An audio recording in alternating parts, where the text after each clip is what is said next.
Hello students, this class is for class 10 and today we are going to discuss about our chapter hydrochloric acid. So in previous classes I have explained up to some points regarding the preparation of hydrochloric acid, and in this class we are starting from some properties, physical and chemical properties of hydrochloric acid. So let's start the class. So the properties are some chemical properties of hydrochloric acid.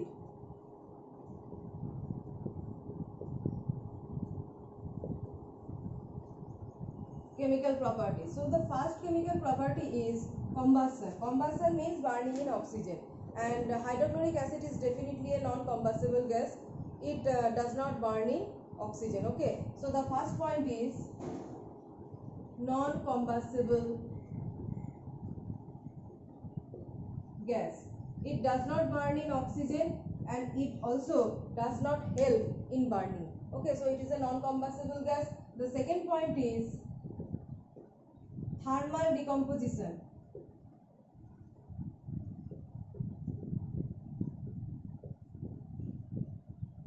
Thermal decomposition. Whenever we are heating hydrochloric acid at greater than 500 degrees Celsius. Okay.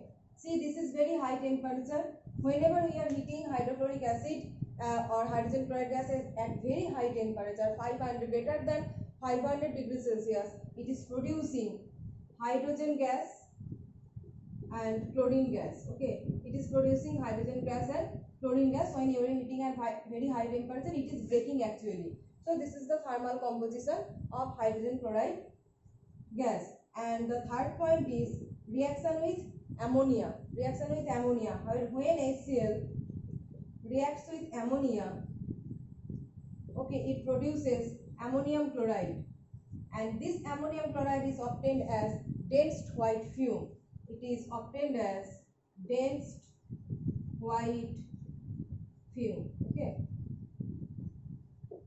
So this is actually the confirmatory test for ammonia. We use this test to confirm that ammonia gas is producing. A glass rod moistened in hydrochloric acid, whenever held over ammonia gas, a dense white fume is obtained, and that is the confirmatory test for ammonia. Okay. So hydrogen chloride HCl reacting with ammonia, producing a dense white fume of ammonium chloride, and this test is used for the confirmatory test of production of ammonia gas. Okay. So 3 points for chemical properties.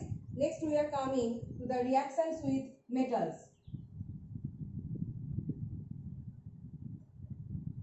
Reactions with metals.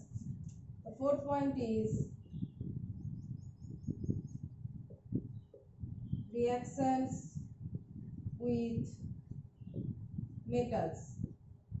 So what are metals? Generally alkali and alkaline earth metals, they are very reactive. So one alkali metal is sodium, and when sodium is reacting with HCl, 2HCl, it is giving NaCl. This is sodium chloride and hydrogen gas. Okay. Another alkaline earth metal, that is magnesium. Magnesium, it is also a metal. Whenever reacting with HCl, it is giving MgCl2.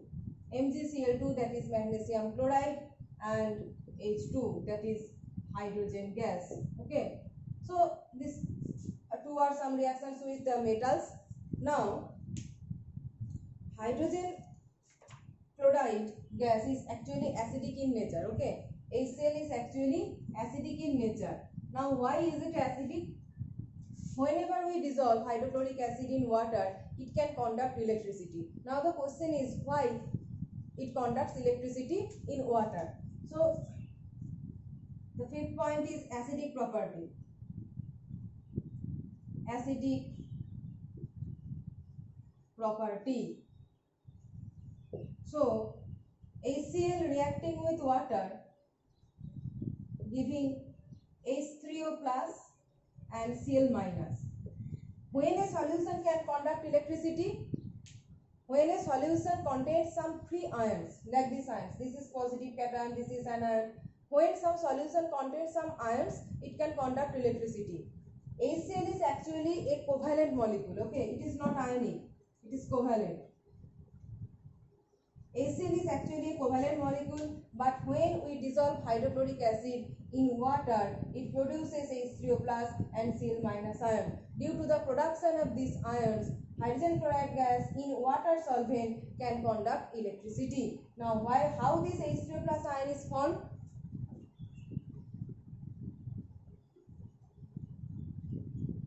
If individually if we think that HCl is dissociating, it can't dissociate. Itself it can't dissociate in dry state. In solution state or in solution state it can't dissociate as it is covalent, okay. But if we think that it is dissociating, it is producing actually H plus and Cl minus ion.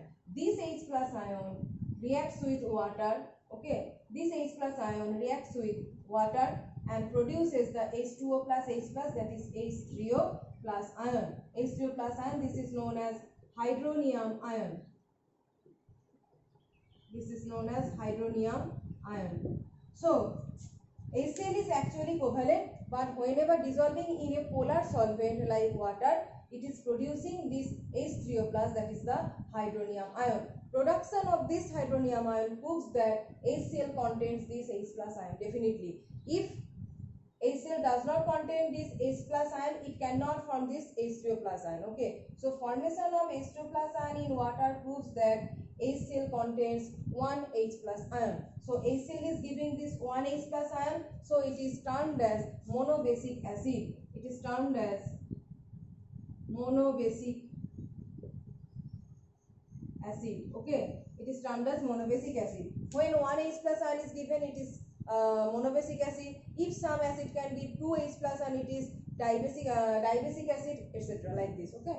So depending on this acidic property, there is one question that hydrogen chloride gas can conduct electricity in water but not in toluene. I am writing the point.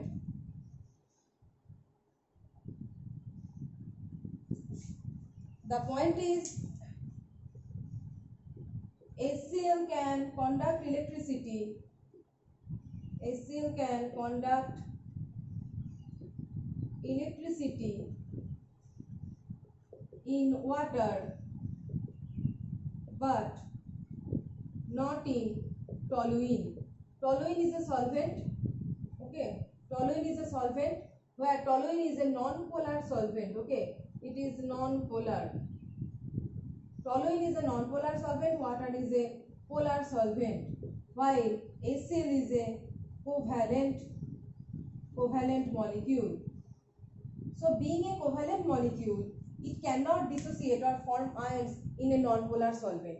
As HCl is a covalent molecule, it cannot form ions in a non-polar solvent. But when dissolves in water, being a polar solvent, it can form ions. As I have explained, it produces hydronium ion and chloride ion. That's why it can conduct electricity in water. But in toluene has actually the structure of like this. Okay, this is the structure of toluene. So this is a non-polar solvent, and when HCl dissolves in toluene, it cannot produce ions as it is non-polar. So as it cannot form ions in a non-polar solvent like toluene, it cannot conduct electricity. So I am writing the answer in one line that toluene is non-polar solvent. Toluene is non-polar solvent. So HCl cannot produce. So HCl cannot produce ions in it, and hence cannot conduct electricity, and hence cannot conduct electricity. Okay, but in water, what's happening? I have written in the equation. Okay, H2 plus ion and Cl minus ion. So what is the next point? The next point is reactions with some bases. Hydrochloric acid and acid obviously react with some opposite nature, that is with bases. So if I am writing about the reaction with a base like calcium oxide, so the next point is reactions with bases. So the one is calcium oxide, it is a base, and hydrochloric acid is reacting with it. Okay, so it is giving calcium chloride, corresponding calcium chloride and water. Okay, this is known as calcium chloride. Okay, this is known as calcium chloride. Now what is about magnesium oxide? Magnesium oxide, the reaction will be same. Magnesium oxide plus 2HCl giving magnesium chloride plus H2O, water. Corresponding, actually whenever reacting with oxides, corresponding chlorides are formed, just like metals. Whenever reacting with metals, corresponding chlorides are formed. And in a similar way, when it reacts with oxides, corresponding chlorides and water, in case of metals, hydrogen gas is formed, and in case of oxide, along with the chloride, water is formed here. Okay, along with chloride, water is formed in case of oxide. So these are some reactions of hydrochloric acid, and in the next class we will start from the reactions of hydrochloric acid with metal carbonates and bicarbonates. Okay.